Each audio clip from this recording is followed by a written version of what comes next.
All right, welcome to All Things Baseball Podcast. We're your hosts, John and Johnny, and we're working off the laptop today. Had a little technical difficulty, but that's okay.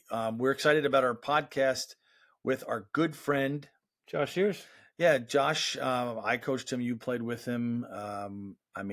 Great friend, great baseball player, great hitter. Great story. I mean, he really developed and kept working on the things he needed to work on. Phenomenal story. I really enjoyed getting to hear him talk just about his process and everything he had to overcome and work through. Just a really, really cool. He was open about his challenges as he's gone through, the years and getting better as a player. I think he really, you could really hear how much he matured over the years because he really learned a lot. He was very, very open about it, and so I think that's going to resonate with a lot of our listeners, especially those that are younger. That you're never a finished product. Yeah, definitely. No, super cool. Kind of had a great conversation with him. I think you guys are really going to enjoy. So with that, let's get to Josh Sears.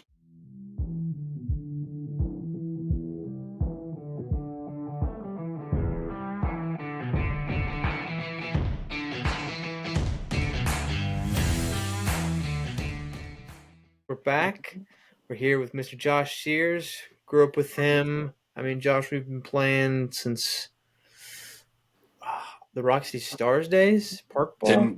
10 years old, I believe. Yeah, 10 years old. So, oh my gosh. Right. Wow, that takes me back. Holy well, God. And even before then, at the park, I think there was a little, playing against each other. You were on the Reds. Who were you on? What team were you on? You remember? I know I was on the Cubs one year. Cubs, yeah. Okay, yeah. Yeah. We were on the Yankees, of course. I remember that. We were on the Yankees. We had a stellar team. But yeah, you're talking park ball. You're talking travel ball. We obviously know Josh. You guys played together and against each other for years, and of course played together in high school. Yeah. So take us back a little bit, kind of to the beginning, how you got started, what grew your love for the game. So I grew up, when I was really little, grew up in a small town called Woodville, Alabama. And my parents got me involved when I was 3 years old at the local park, very little. And I don't remember it, but you look back at pictures and it was like, oh my goodness. I was definitely the kid that would sit out in the outfield and just pick grass the whole game and sit on his butt. But we moved to Huntsville in about 2005. And that's when we immediately knew that we had to get involved with the local rec teams at McGuckin, and the rest is history. I think we played a couple years of park ball against each other, and then that's when the Rocket City Stars were formed. The stars aligned. The stars aligned. Yeah, I remember I had seen you hit, and I was like, wow, we got to have this guy on our team, because that was for those who didn't know, I coached the Rocket City Stars, and we weren't very good the first year. We weren't very good. I think we got drilled pretty badly. We had you and Johnny and 2 or 3 other guys, and we were finding our way. Some of the guys hadn't played as competitive baseball before, so we kind of had to learn how to play at a higher level. And I think getting drilled, I think it helped us. Absolutely. Yeah. So we did that. Yeah. What's that, Johnny? I think we cut our teeth pretty good. I think having those losses and learning, and then going to the Roadrunners, and I think getting more wins and developing a little bit more. From my experience, I think that was kind of a next step. It was like, oh, okay, so this is kind of how the trajectory goes. I don't know how it was for you, Josh. Can you kind of talk about that too, like just the progression leading up to middle school and then high school baseball, and then eventually, I definitely think, looking back on it now, the Roadrunners days are what really helped me kind of transform, because that was the year, kids go through puberty. We're 12, 13, getting into the middle school age, and like those coaches, Lowell Mooneyham, Biff Mays, Rodney Henshaw, the coaches that literally didn't run it like a military academy, but were very hard on you, demanded a lot out of you as a kid, but also, they showed their love for you. Um, I think that's what kind of helped younger me realize that, like, the game's a lot of fun, but the game's also a lot of fun when you work hard, and that hard work is rewarded. Um, and so when we get in, when we got to Grissom, Johnny, I was a year before you. Mhm. That was a huge wake up call for me.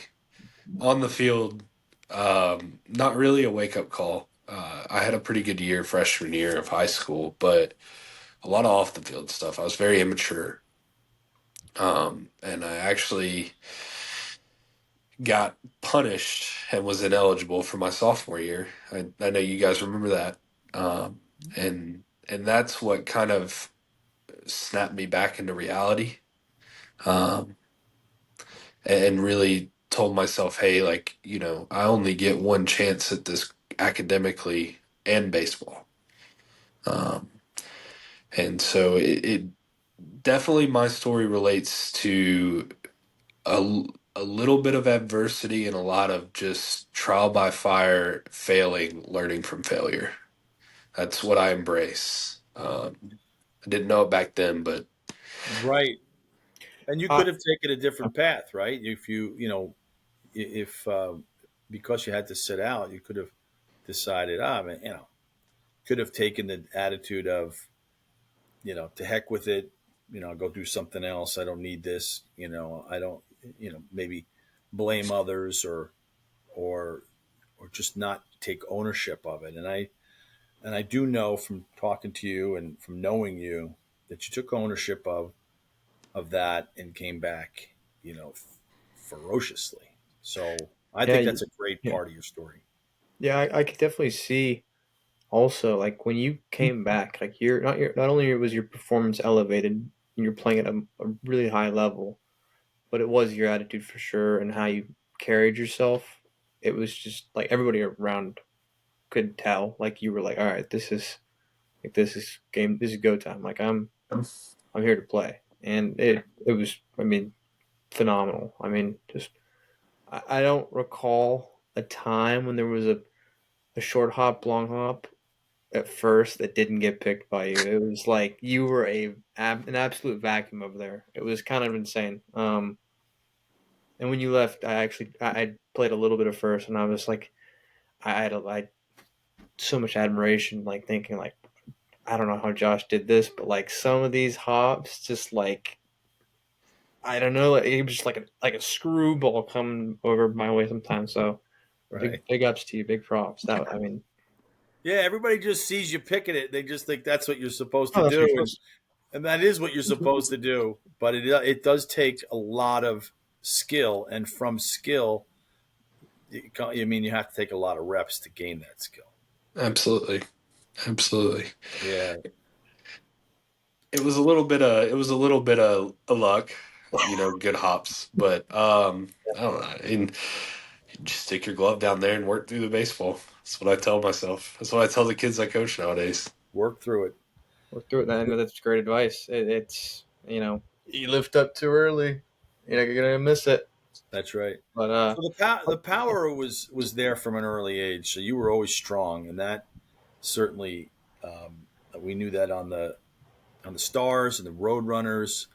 Just a quick side on the Roadrunners. Every single player on that team played some form of college baseball. It's awesome. Um, every single one. So I always found that to be, pretty amazing. You know, um, so great team, a lot of fun. Obviously, culminated in the Cooperstown tournament that we turned some heads with our ability to score runs. You remember that tournament? Oh, that was amazing. Time of my life. My mom still has a picture up on her entertainment center of some just like a game shots of me, and I'm like, oh man, what I'd do to go back. Yeah, when you're doing it, you're just kind of doing it, and then you look back and you're like, "What a memory!" And just Cooperstown, which is yeah, National, just Baseball a Hall of town Fame. that's yeah. Yeah, The whole town is just baseball. Absolutely. It's great. it's phenomenal. So, why don't we jump right to kind of your junior and senior year in high school, where you're having some really good success, and at some point you're realizing, and you probably always wanted to play beyond high school, I'm thinking, but you realize, okay, I might have some choices here. So Yeah. take us into that time Yeah. frame. So junior year was offensively probably my better year. Senior year was a little bit more power. But junior year, just overall, like I was more proud of it than my senior year. And I think that's just because teams didn't know who you were, and from top to bottom, I feel like there was a lot more versatility in our lineup, so they weren't as focused um, on the middle part of the order. But my junior year, I was always told that, hey, you're right there, but you're just not quite there yet. We're not ready to give you an offer. I the decisions that were made academically, my best route was looking either JUCO or NAI. And I received a lot of interest from JUCO, but they weren't quite really there yet. Randy Putman told me, like, hey man, we're gonna go a different direction. We don't think it's your good. We just think the other player's a little better. And so that really hit home with me. That it's not the best thing to hear, but also at the same time, you have a choice when you hear it. You either put your head down and work harder, or you dwell on what was said to you. And I kind of took it and ran with it. And my senior year was a little better numbers wise for a first baseman. I hit balls a lot harder. I got a lot stronger. Uh, but we rolled into the season, and I still didn't have a college offer yet, senior year of high school. Right. And so How did you when feel? How did you feel at that time? Were you oh, I need an offer like right now, or were you just kind of like, all right, okay, yeah, you were I kind of was stressed, I was like, I don't know what I'm gonna do in my life. This is the only thing, this was plan A, and there was no plan B. Um, and so uh, Corey Hamrick, sure enough, went up to the ALABCA convention in Nashville that year, and started talking to a graduate assistant at Freed Hardman. And they got me up there right as the season started, and really liked me and offered me Hmm, pretty good amount. And I was like, oh, like I think within the next 24 hours, I committed to them on the spot. that's I awesome. was like, I can't pass on this opportunity. Right. Right. Um, Well, so that's great. we Go ahead. we you know we when we went up there, it was when you hear about NAI, you're like, oh, NAI. This is like high school ball for the next 4 years, and it's really not. The facilities there were top notch. Hmm. They just invested the year after I left, 2022. They invested maybe $1 million for a turf field. They redid Wow. their locker room, well over 5 million. Like it's important and it matters, and the talent shows. Right. Especially from top to bottom, you see a lot more guys throwing 98, 99 in college, and you see um, Division two guys throwing 93, 94. Where are those 90, 92 guys at? You know, Hmm. where some outliers. I faced a guy in college throwing 98. Like, and it's not all about velo. Don't get me wrong, but talent's there. The depth just isn't as much there. That's a great point because I've heard that before, and it's great to hear it from someone who experienced that firsthand. There's a lot of talent, but maybe not as much depth as you would Yeah. have in some of the bigger schools. But so you're up there at free. So you so you get the offer. You finish out the season at in high school at Grissom. What was it like getting on campus and getting, because now it's like, okay, baseball it takes it up a notch in terms of how important it is, and a little bit more pressure. You got a lot to do there. So tell us how that transpired. Nerve-wracking at first, to say the least. I came in overweight, well overweight from where I wanted to be. And I got told that, and so they put me on a plan. I pretty much wasn't going to see any playing time, but they really they did not undermine. Like, they sat there and told me, "You are going to be very good for us. Just let us kind of just buy into us in our program." And so I did, and I redshirted my freshman year. Didn't like it as much as didn't you know. It's never fun to hear. It's never fun to be a part of. It's never Right. fun to see the team you spend the fall with, and then you're not a part of it for the spring. But I got a wake up call. I hit pretty well my fall. But when you redshirt, you're not really a top priority for them, so you're always at the back of the line, and you're always the last one getting reps. And so I was a little frustrated in the moment, Mm-hmm.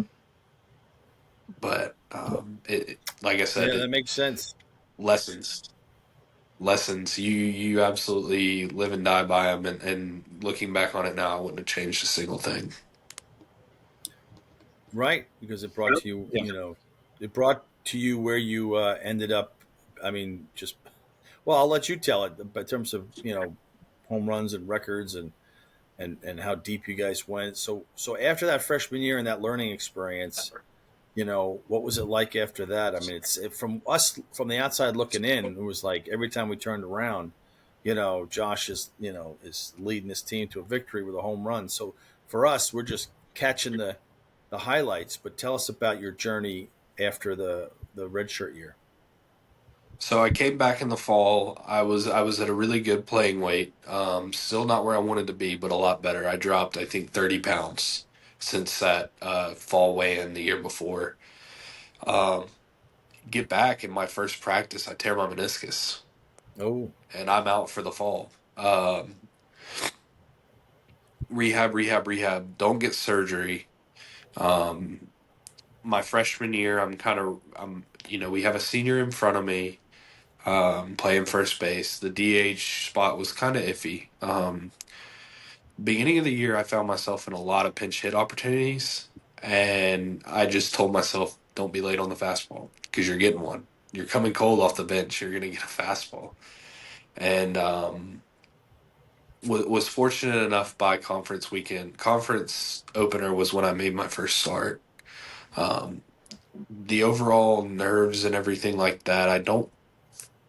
The the pinch hitting opportunities weren't that nerve wracking. But man, when I started my first game, I did not know what to do with myself. Um, I literally was quite ready to throw up when I was told.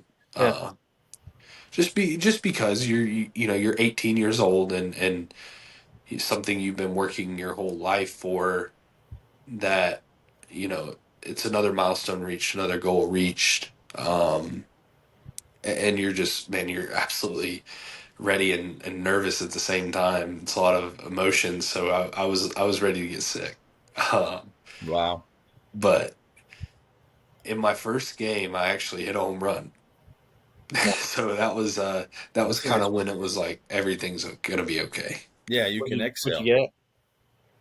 What I hit? Yeah, what'd you get? You remember? The first, Yes, it was a hanging slider.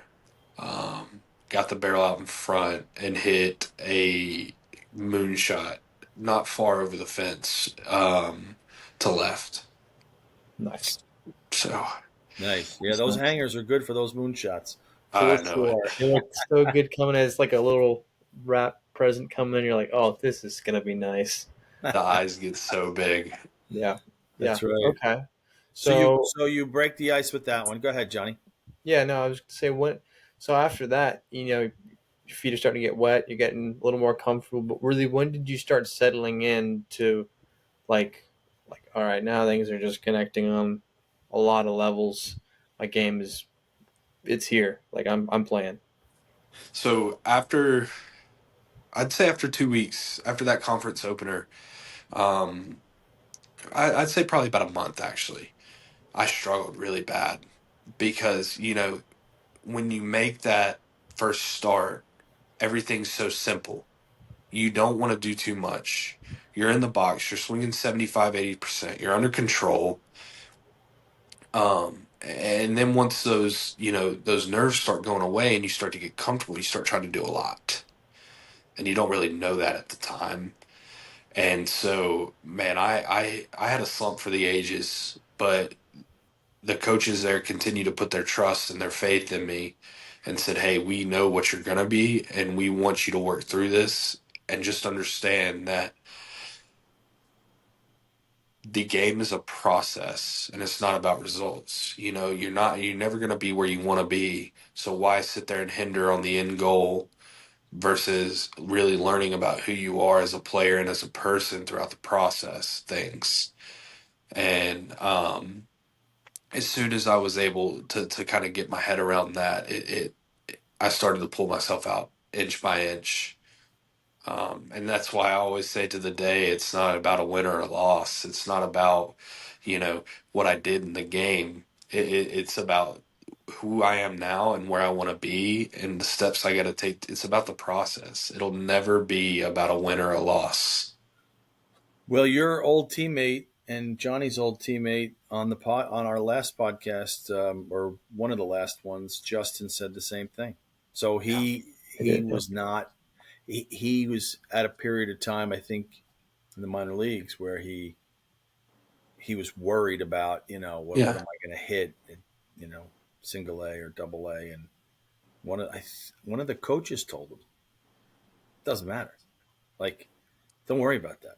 Like, you're on a journey. This is the process. Like, don't worry about what you're going to hit this year or whatever. So I love hearing that because, like you just said, that kind of frees you up.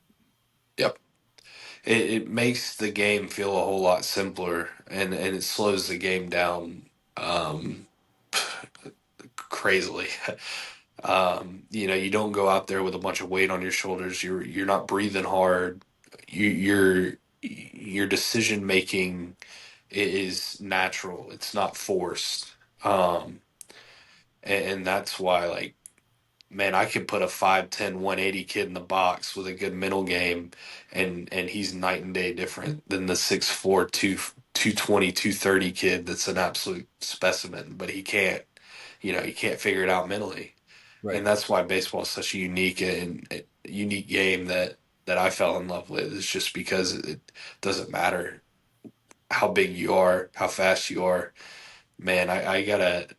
What sets everybody apart isn't the physicality of who they are; it's the mentality. And man, I learned that pretty quick in college, and I think that's what kind of helped me um, really take that jump into being an elite player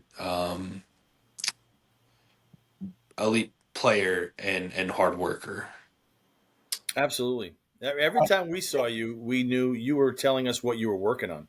So Yeah, we knew it wasn't just, see ball and mash ball because you're a strong guy. It was like you were telling us specifically what you were working on and what your challenges were and where you were trying to go with your swing and your approach, your swing and your approach. So we knew from talking to you that you were constantly, working on the mental side of the game to improve the swing, but even more importantly, probably was the mental approach. So we remember that vividly Yes. whenever you would, come back or we'd see you in the holidays or whatever.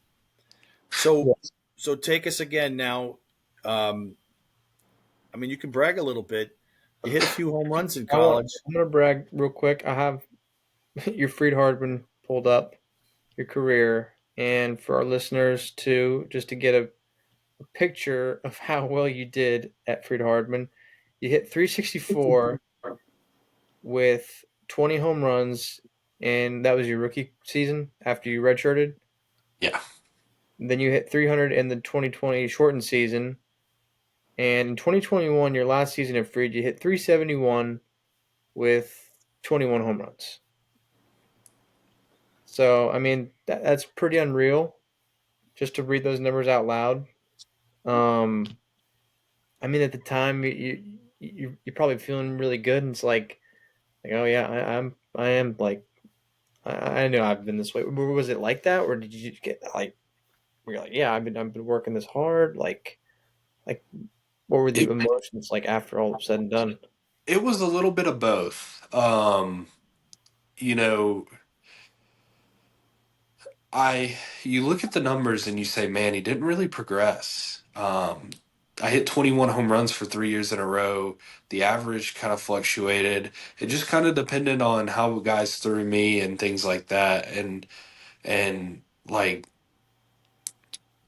I learned how to take myself out of it emotionally, but also work to get out of it, if that makes sense.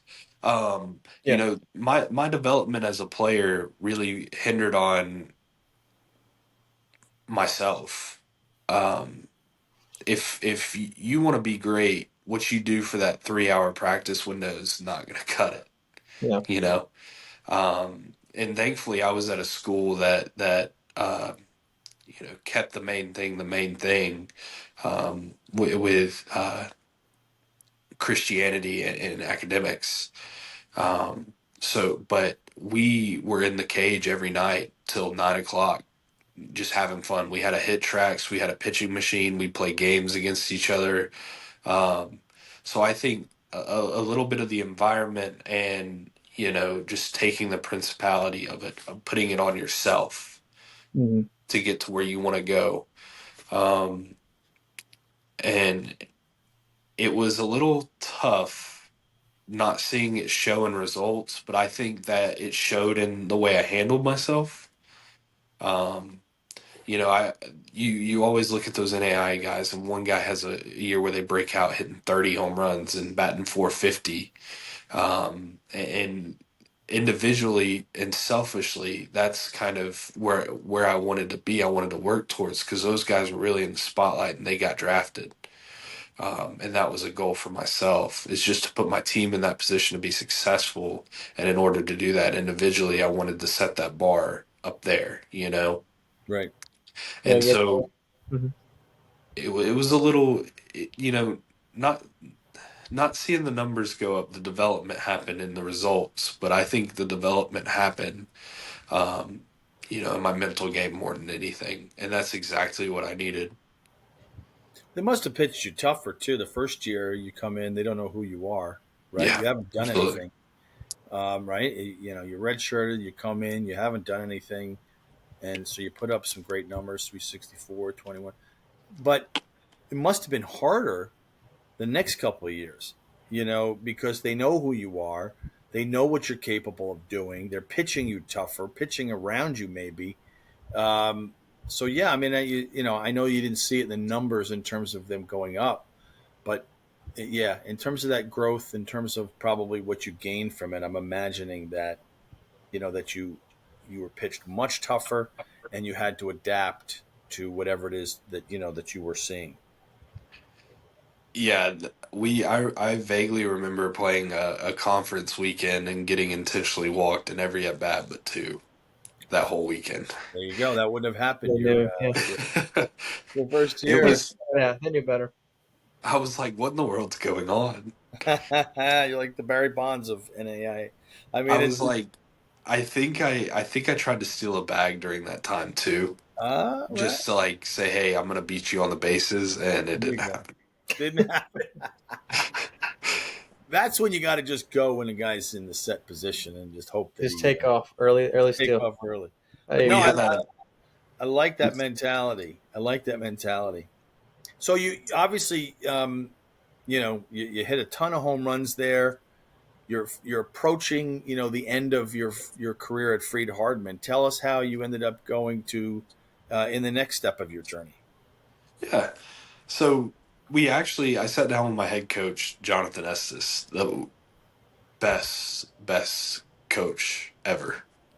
He impacted my life in a way that I can't even put in words. Um, but he sat me down at the conference tournament before we started our, regional and World Series, and he said, "Josh, I think you're done here." And I said, "What do you mean? No way. No way." He said, "I'm being serious. You've done all you could do here. Why not go explore your options elsewhere?" And it was a hard decision, but it told me all I needed to know about the selflessness of my head coach sitting there telling me that, because he could have very selfishly said, "I want you back. What are your plans? I really think you should come back." And no, and that's like, that is a big reason, him being an influence in my life. I think that is a big reason I had the career I did there, is because of that selflessness and his leadership, rubbing off on me. Right. And Yeah, um sounds like, yeah. and so I called Coach Mosley, and after my junior year at Freed, and I said, "Hey, this is what I'm thinking. Where do you kind of see me go?" Um and he made some calls for me. He told me, he said, "Hey, I'll let me get back to you." And I had reached out to Justin. I'd reached out to Jordan Beck. I'd reached out to Caden Rose. I said, "Hey, you mind shooting me Gotro's number at Mississippi State? You mind shooting me Zuli's number at Alabama? You mind shooting me Elander's number at Tennessee?" And I shot him a brief message about, "Hey, this is who I am. This is what I want to do. This is what I've done in my career so far." And Coach Mosley called me back and said, "You've got to go play for Casey Dunn at UAB. He's about to call you." And so, like, literally 2 seconds after he said that, Coach Dunn gives me a call. And I have, like, I don't know if you guys remember, but we went to a pitching camp at Vestavia Hills that Sanford kind of put on. It was with Ron Woolforth, Right. Texas Baseball Ranch. And, Mm-hmm. Coach Dunn has always been around that program because of his dad. And Right. I just always grew up terrified of him, because it's Coach Dunn. He is like, he demands excellence out of you all the time. Right. Very much so. And so he called me and he goes, "Hey Josh, I need you to come play for me. I need you to be, the guy that comes in and gets this ship right for us." And um I think it was like 12 hours later, I I kind of called him and we set up a visit to meet in person, see the campus and things like that. Been to Birmingham so many times. And um so he gets his staff together. He just got hired like maybe a week before that. He gets his staff together, and immediately I come down on a visit, and we're riding through. And I think literally 4 hours after that visit, I committed. I told my mom, I said, "He's going to get the best version of myself out of me." And I don't regret a single decision I made about it. Right. He demands excellence out of his players. He's not like a lot of coaches nowadays. Um, I loved my experience down there. Loved it Right. to death. Yeah, we had the Love. opportunity to see you play. I think you were in the. It was in the middle of your season, and you were on a tear, I and I remember the situation. I just don't remember the exact game who we played. it was at home. You guys actually weren't playing at Regions. You were at the home field. Um, shit, I'm trying to remember who it was. Um, but I do remember.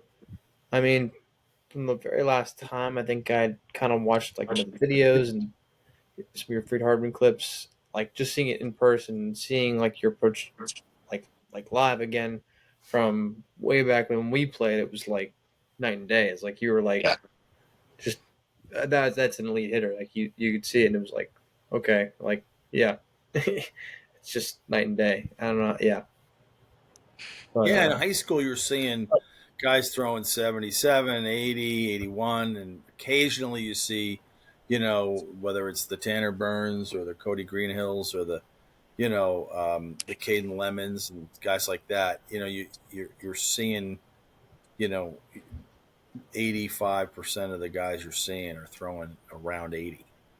And then you go to Yeah. college, and like you said, big jump. Freed Hardman, big jump, and then you go in and playing for UAB, and you're facing some phenomenal, phenomenal world. Just some of the best competition in the country. It's so frustrating because you'll sit there and get to Sunday and the other team's bullpen's depleted, and you're like, it's time to tee off. And then they just bring out a random guy that has 4 innings on the year that's 95, 96 with a wipeout slider, and you're like, wait a second. You wait till Sunday to bring this guy out? What are you doing? Right, right. yeah, Yeah, I remember Drew telling us that too. Like, he's just so Yep. many guys have talent and stuff, and for them, their challenge was to command it all, right? Yep. But you're still, as a hitter, sometimes it's worse facing the guys who can't command because you can't think along with them. Yes, Is that absolutely. accurate? Is that an accurate? Yes, yeah, it is. I never wanted to make it a guessing game in the box, right? Like I don't Right, want to sit there and say, oh, he's throwing slider here, and then get a fastball and miss right, my fastball, my best pitch to hit in the at bat. You definitely, in certain approaches, hunt certain zones. Um, and when I think of an inside pitch, I think of my contact point being a foot out in front of home plate, and so that's what I'm hunting here. right, And I'm hunting that tunnel. I'm hunting that zone. And man, the guys who can't command it, you know, I faced Drew, and it was when Drew was having a really good year, but he threw me a 2-0 cut changeup that he's never thrown in his life before because he kind of got on the side of his changeup. right, And I mean, I looked like the dumbest person in the world swinging at that, but I did. And right, so, like, guys that can't command it, sometimes that plays to their advantage just because, like, I might see a slider that kind of doesn't have that bite to it. And then the next pitch they throw me that same exact one, but now it has bite to it. They can't hmm command it. hmm And right. and so it almost plays in their favor. yeah. Yeah, I've heard that. I've I didn't heard that. I didn't know you faced Drew. Do you remember do you want to share? Do you know what happened? Do you remember So all? I'll share the at bat before and then I'll share our at bat. Okay. So the at bat before I was facing Parker Sinet. I think he was like early out of the pen for state. And it was kind of a close game. I think he threw me a breaking ball, kind of like a 12-6 action curveball, and I put it down the left field line out of the stadium at Duty Noble. Nice. And so I get a That's big a head. memory. That's a memory. And so my next at bat, like, Drew comes in the game and we're kind of like, I'm about to face him. And I'm starting to realize I'm about to face him. That's so And fun. it is hilarious. I am nervous because I know whatever's about to happen, it's going to happen on national television. Right. And I remember Coach Dunn looking at me on the on deck circle, and he says, "Hey, you want a pinch hitter here? I don't think you're ready for this." Oh, he knew your relationship he with. knew he knew I was done for before the at bat even started. Uh, So I get in the box. I'm telling myself, first pitch is it's got to be right there for you to swing the bat. I've got to settle into this at bat. So I get to a 2-0 count, and he throws me that cut changeup on accident. If that wasn't a cut changeup, I still to this day think I would have hit that ball 500 feet. If it was a normal changeup, I think I would have hit that ball 500 feet. But he throws that, so it's 2-1. I'm still in the driver's seat. Throws a 2-2 slide or 2-1 slider or 2-2 fastball painted. Either way, I think I swung through it, and I was just like, okay, good pitch. Now I'm realizing, oh, I went from 2-0 to 2-2 real quick. Mm. And I know Drew's got some pitches in his arsenal, but I did not want to miss the fastball. I would have. I told myself I'm going to strike out on off speed. That's okay. Not gonna miss a fastball. He throws the hardest pitch of the year that he threw that year, I believe, to this day. 95.6 up and in, right above my hands, and I take a mammoth hack at it right in the catcher's glove. There you go. You could, if we could roll the clip, Johnny, during this, it's hilarious. I take a mammoth hack, and I just walk back to the dugout.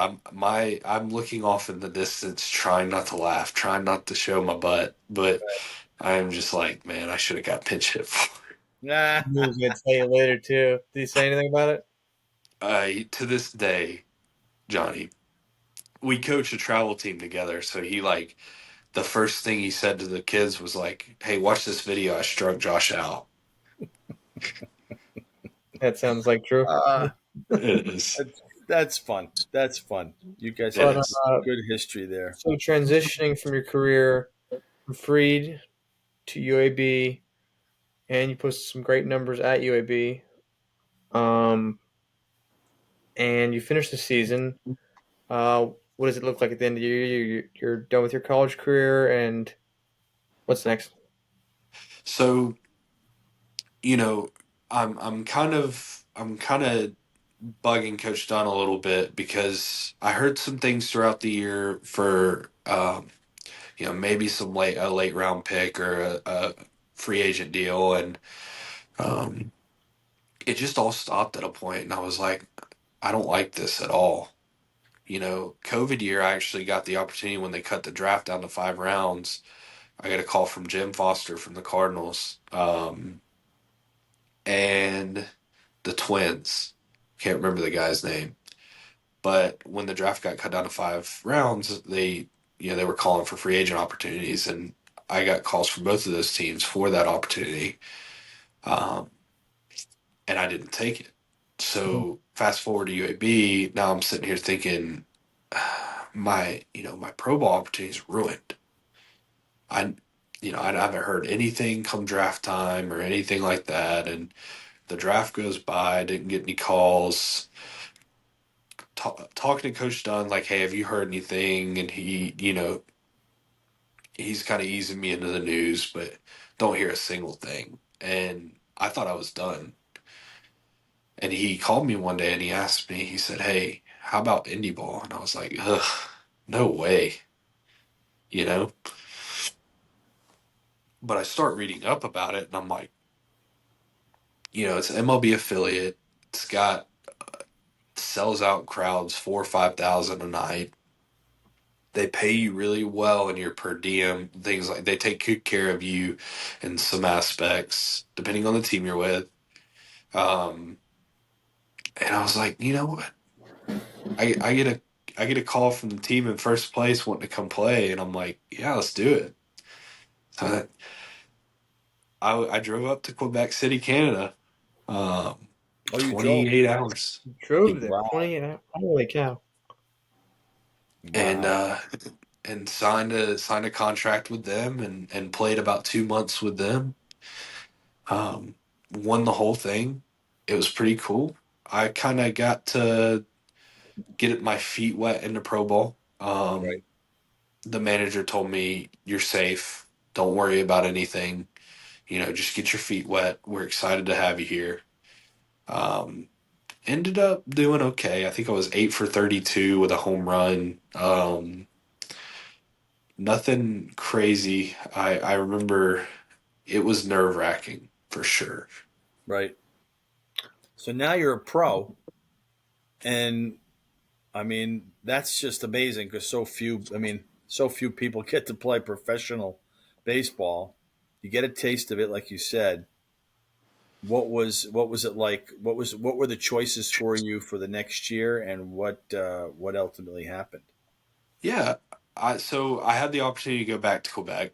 Um, I called the manager and I said, "Hey, I don't, I want to play, but I want to play in the States. Is there any way I could get traded?" And he traded me to a team in St. Louis, and I was loving it. And then signed a contract, everything. About a month before spring training, get a call from the manager and says, "Hey, we're gonna have to send you back to Quebec." And I'm just like, oh, no way. I love it up there. I loved it up there, but I really wanted to play somewhere closer to home. Right. And so didn't even get a phone call from Quebec's manager. They traded me immediately to the travel team. And so it was like, hey, this is going to be your best opportunity to play. Go make the most of it. And I was sitting there thinking, like, Quebec still has my rights. I can't I'm not a free agent. Now I'm a part of this team, the travel team, the team that doesn't have a home field, that plays 96 games on the road, lives in a bus. Wow. And Oh, so the two teams that probably would take care of you the most, Quebec and Gateway, just in terms of housing arrangements, per diem, flying instead of driving a long trip, um, to the team that, lived on a bus. And so I ended up signing my contract with them, played spring training, did really well. I did not think that that would happen. I think I had like 18 at 18 to 20 at bats and hit 7 or 8 home runs. Wow. Um, yeah, and the pitchers there are actually shockingly really good. And it's not a knock on them. It was just kind of like I didn't know what to expect.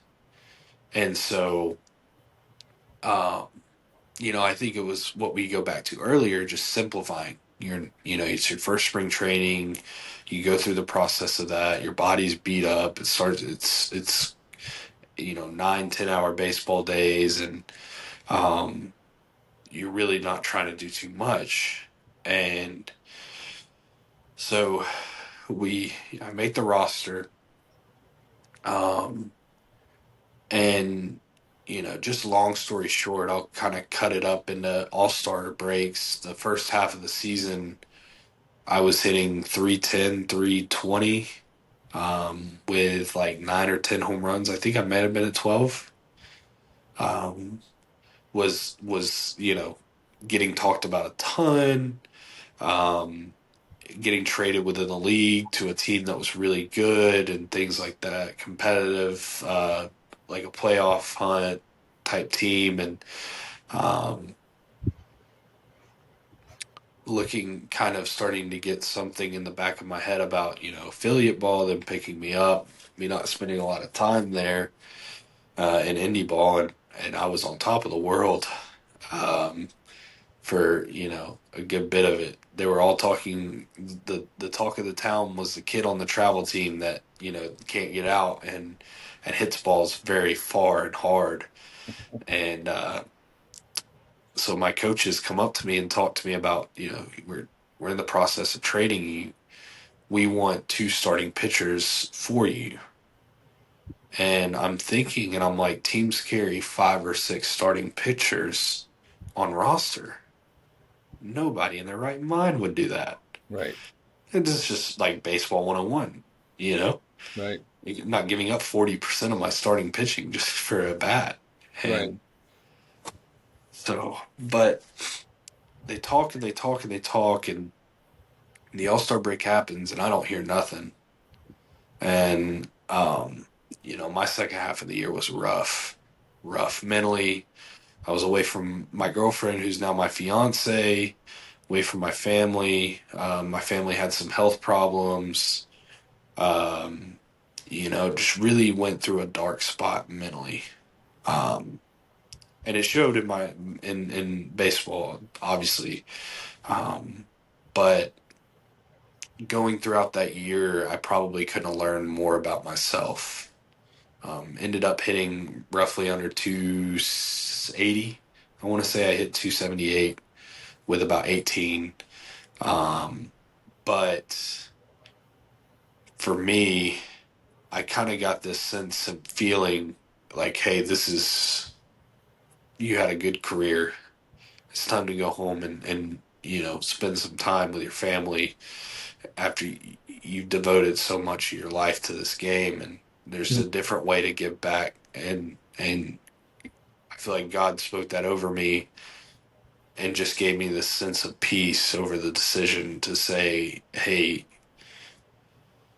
your identity's not in the game. Baseball is what you do, it's not who you are. And that to me just kind of made the decision for itself. Again, speaks to your maturity. All along your journey, Yeah. you're learning and growing, and you know, you realize you still can love the game and give back, like you just said, another way, which which I know you're doing now. I know you're working with young kids. You're a coach, but I know that was tough though, right? So that's tough because you still can play at a very, very high level, especially like you said, if it was you had an opportunity to play closer to home or whatever. But you've got the love of your life, and you've got some other things that you want to accomplish, and you decide, okay, you're at peace. So this is it. And yeah, I mean, what a journey though. You Yeah. should be so That's proud of amazing. yourself for what you've accomplished and what you've done.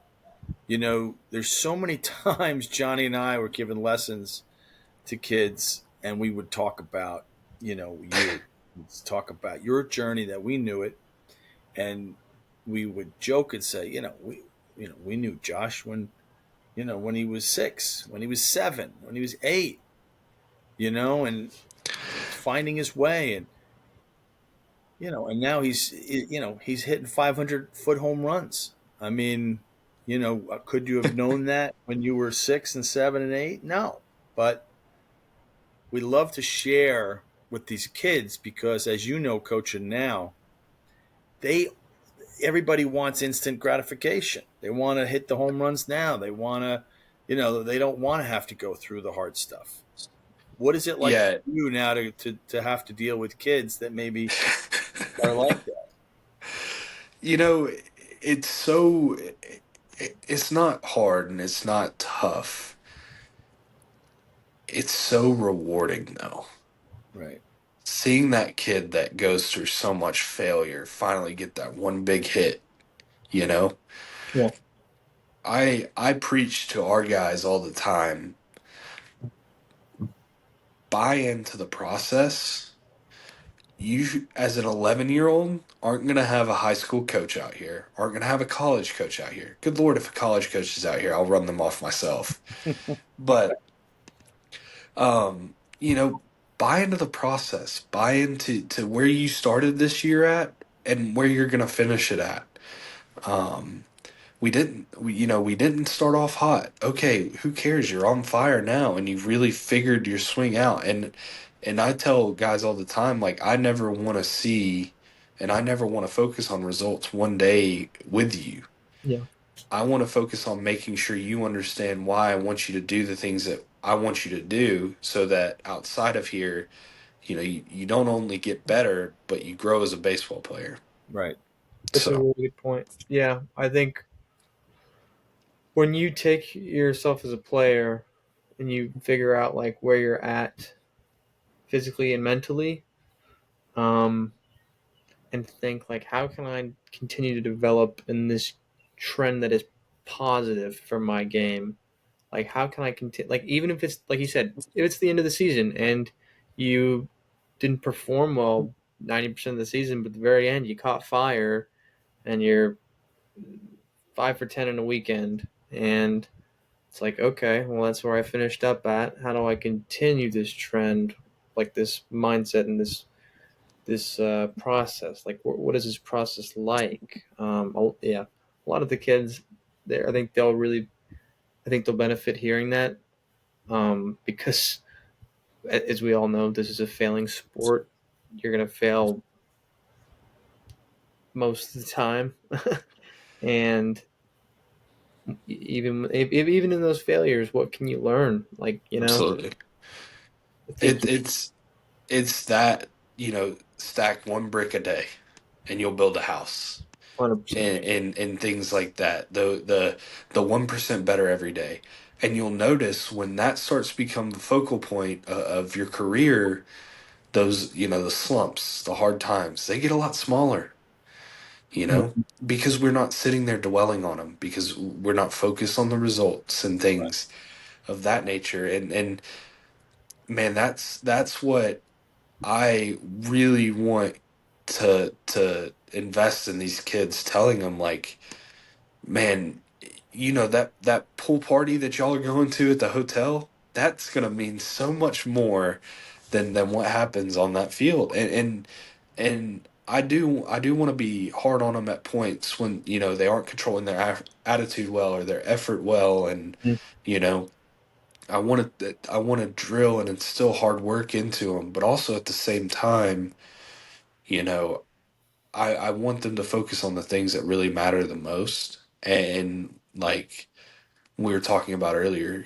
seeing that kid finally get the big hit that's been struggling at the plate, seeing that kid that's really been struggling on the mound, that's dealing with a lot, and overcoming it, you know, that's what's so reassuring to me, that you know these kids are on the right track. And these kids got good heads on their shoulder, and the game and the sport of baseball is the future's in good hands. Well, we talked about it offline, and maybe we should mention it again about how good baseball players are today. I mean, I told you a story when I played semi-pro baseball in New Jersey after my freshman year in college, and I played with a guy who got dropped by the Reds, and I think he hit 500 in our league. And it was we had Jim Bouton, the former Yankee, had started this league, and it was a combination of old timers, who couldn't let go of the game but had played at a high level, some guys from AAA or Double A that had gotten let go, and then college players. So it was like kind of across the board. And I barely played. I was 19, and I was playing with grown men. And I just remember asking this guy, like, I can't imagine why you're not still with the Reds and why you're not in the major leagues. I've never seen anybody hit as well as you. And he just went, I mean, the pitching here is just like it's night and day. They can command pitches up there. They have ungodly breaking balls. They move in different directions. It's not even close. Here I'm just sitting and waiting for my pitch, and I get it and I just crush it. So can you talk a little bit about the talent level that you saw the last, year or two of your baseball career? Yeah, I think it kind of followed me up, you know. We can go throughout high school too, but like, the high schoolers started throwing 95, 97. Then when I was in college, the college arms started throwing 98, 100. And then, like my full season with the travel team, Empire State Grays, we were a 17 win team. And we had a guy throwing 97, 98, and another guy throwing 102 to 104. And it was a sinker. And I'm just sitting there thinking, like, and it's not a knock on anybody ever. It's just a testimony to where the talent level is in the game now. Yeah. And, what used to be an outlier is now the new normal. And I think that just speaks, um, to baseball minds wanting to adapt and grow the game in ways that we haven't seen before. It's the kids willing to work their tails off to get there. And, you know, baseball is in an amazing spot. It's in an amazing spot. Uh, Yeah, it's going to be great to see where this game continues to grow and move from where it is now. I think you're right. It is. It's just going to keep evolving, and I don't know if pitchers are going to throw harder and guys are going to hit farther. That would be insane to think. Somebody can throw 110 and guys can consistently hit 500 foot home runs, but I mean, we may not be far from it. So, no, I think that's going to be Yeah, really interesting. Just the talent level yeah. We've continuing to had rise. guys, we've had college coaches on. We've had guys from the Dominican Republic on, Guillermo Matos, and oh his yeah, uncle Francisco. They talked about how they train and develop guys over the Dominican Republic, and it's amazing the talent level and how they're developing, these arms and these bats. So yeah, I'm excited for it too. I'm glad that you're on the coaching side now because you could take all this knowledge and experience and pour it into these kids that want to hear it and Absolutely. learn from it. And I think that's a great, great path for someone who has played at such a high level to be able to share. Yeah, it's unique in its ways because the I talk to Blake Talley about it all the time. The way I interpret information is not going to be the same way that a kid I'm hitting with is going to interpret it. So it's kind of like relearning the game in a way, and figuring out. I don't want to tell you what works best for me and what worked best for me when I played. I want to be able to understand you and how you work and tell you, hey, this is what I think is going to work best for you, and here's why I think why. It's because you move X way, and in order to move X way, we've got to change some things.